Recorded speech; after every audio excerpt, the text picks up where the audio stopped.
We got a new edition, new week of shows here, ladies and gentlemen, on what is the hottest form of Alabama football news, notes, and information.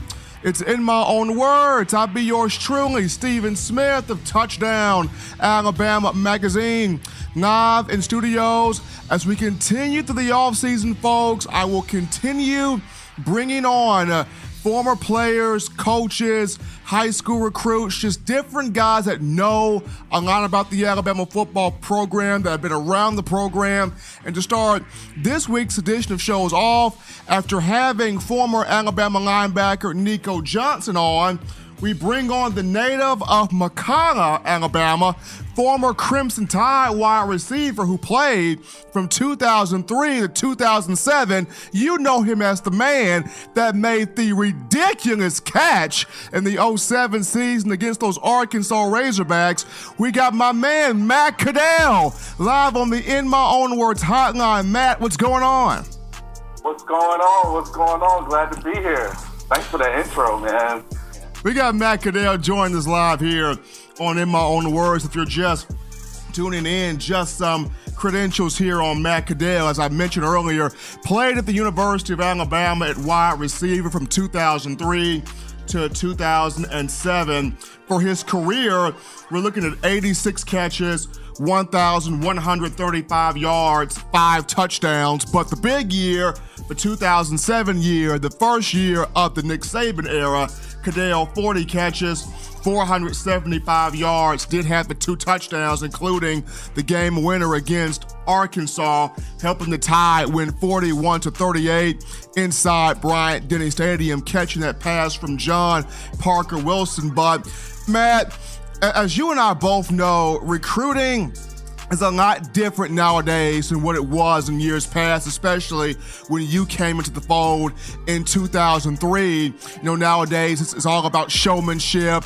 Guys are finding different ways to either impress fans in their recruitment videos or give fans a heart attack, whichever one comes first. You have the huddle videos, which have gotten players a lot more access. It's just different now than what it was then. So for you, what was it about your recruitment that stood out?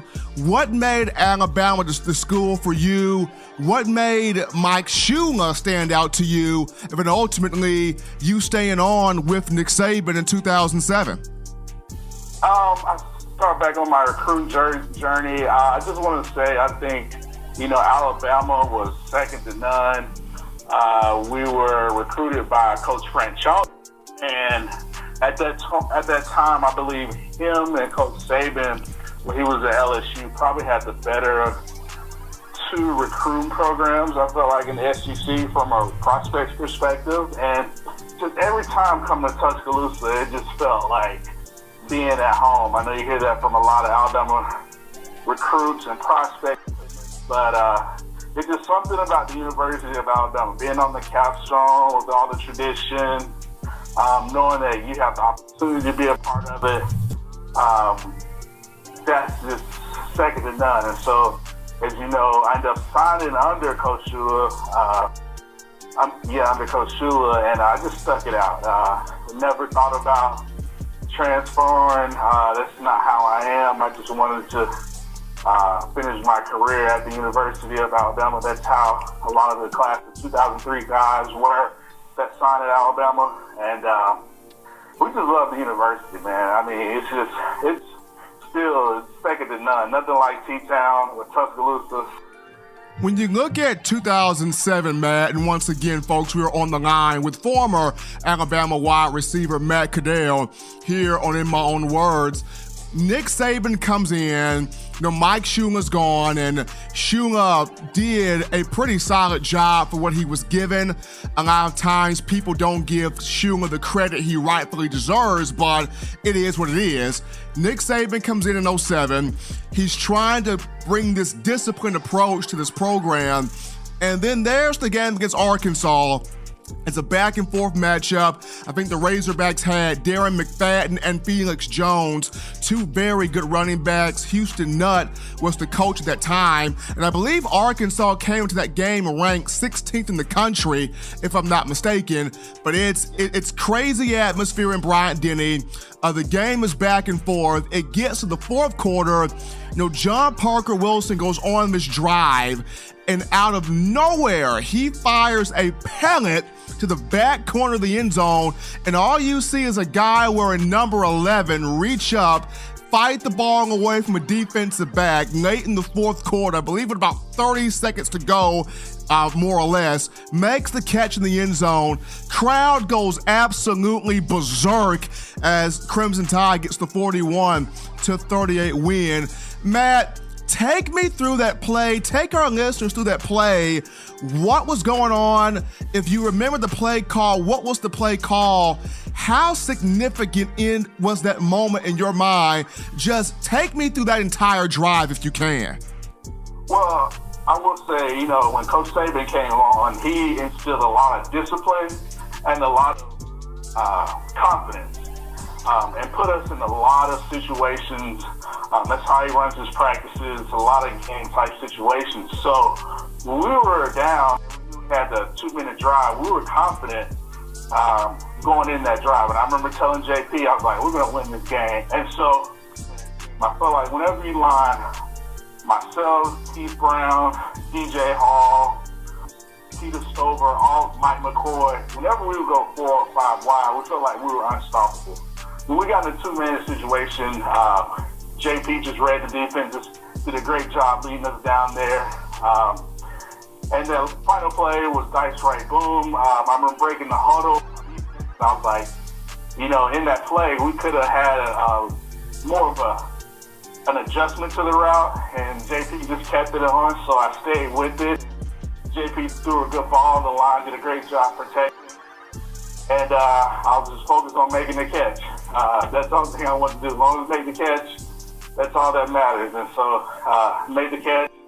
Thankful to the good Lord, I made the catch and we won the game. And I think that kind of propelled us into the whole Coach Saban era, showing what he can do with the program. And as you can see, 10, 11, 12 years later, with 5 national championships, it has been proven that Coach Saban knows what he's doing, and that discipline and that confidence started at that moment.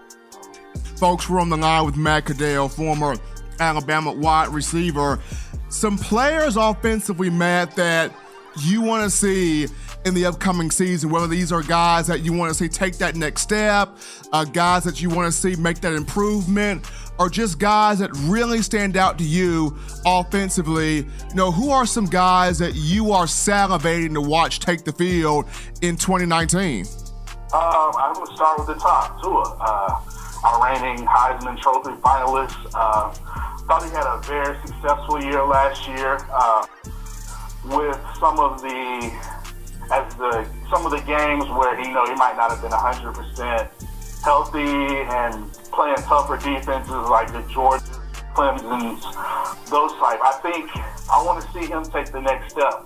I think with Sarkisian, I think we'll get back to more of a balance where we're not so RPO heavy, where we can kind of dumb it down. And, when we got the game in hand, just feed it to Najee Harris and Brian Robinson and Trey Saunders, all those running backs, and just kind of, go back to, kind of controlling the game, letting our defense do what they need to do. I really want to see Tua take the next step. I feel like he's an unbelievable talent. I really want to see, when we play those tougher defenses, I think he has a year up under him of being in the physical SEC. I think he's gotten stronger this year, more sturdier, more confident. I think he understands that he doesn't have to go for the home run every time. I want to see him take that next step because I think from what you hear from a lot of NFL pundits about next year's draft, this and that they kind of want to see him take the next step as far as when you play those tougher opponents.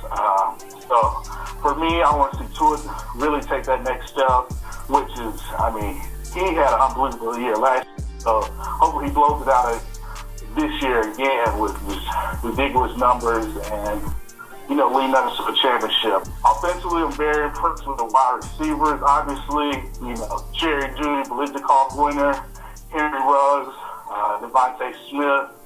I want to see Devontae a little bit more healthier as well. I kind of want him to get back to how he was his freshman year when he played at Alabama. I really want to see another kind of, obviously Jalen Waddle is unbelievable. I call him Mr. Electric. I love that guy. We have a lot of mismatches with him.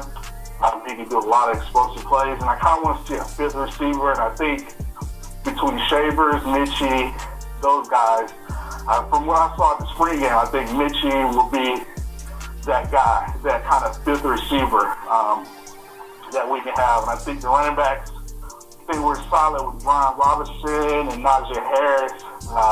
Now we need to see that third back, and I'm excited to see what Trey Sanders is going to bring to the table, because his highlight tape looks unbelievable. And I think he can kind of play that kind of a little bit of a Josh Jacobs type role for us. I think they kind of have similar styles of play. And then he brings that extra dynamic dimension to our running game. I really want to see the tight ends kind of step up. You know, we don't have Irv, so I really want to see what Forrest saw and all those guys bring to the table. I think Sarkisian and his offense is going to be able to utilize those tight ends kind of like we did last year, but more, instead of from an RPO standpoint, but more of a balanced pro style where he can get matched up on some more linebackers, those type deals. And I think the offensive line is going to be just outright ridiculous. I mean, I think we're going to be able to be 8 or 9 deep in a rotation. I was reading an article the other day. It was showing the Philadelphia Eagles like average weight and height compared to Alabama's, and we had bigger players than NFL line. So I think with Coach Flood, those guys, the leadership, that Leatherwood, Jared Willis, Chris Owens at center, I think they are going to do a really good job and really kind of establishing that run game, that kind of Bama factor run game that Alabama fans are kind of used to, you know. So when we're up, I know it's good to put up 60, 70 points, but, you know, we kind of want to just have the game in hand and just pound it down our throats with their running backs and just maul you the rest of the game. So I think we'll kind of get back into that a little bit more with Coach Sarkisian and the offense moving forward. So that's my take on the offense, and I think, I know I've been saying a lot about Sark, but I think Sark has a lot to bring to the table. I think when he was with the Falcons, they were finished with like 6th in the NFL as far as like scoring, yardage, those type things. So I think he's going to bring a lot of things that's going to help Tua get ready for kind of what to expect at the next level. I think it's going to give us a more of a balanced kind of, lack of a better word, kind of a dumbed down approach, if it makes sense, where we're not so RPO heavy, where it can kind of get kind of predictable. And I think that kind of got a little bit exposed in some of the games when we played tougher defenses, i.e. Clemson, Georgia. So I think it's going to be good. If you like the conversation between former Alabama wide receiver Matt Caddell and yours truly, Stephen Smith, then stick around for part 2 as we'll dive into Alabama's defense for 2019.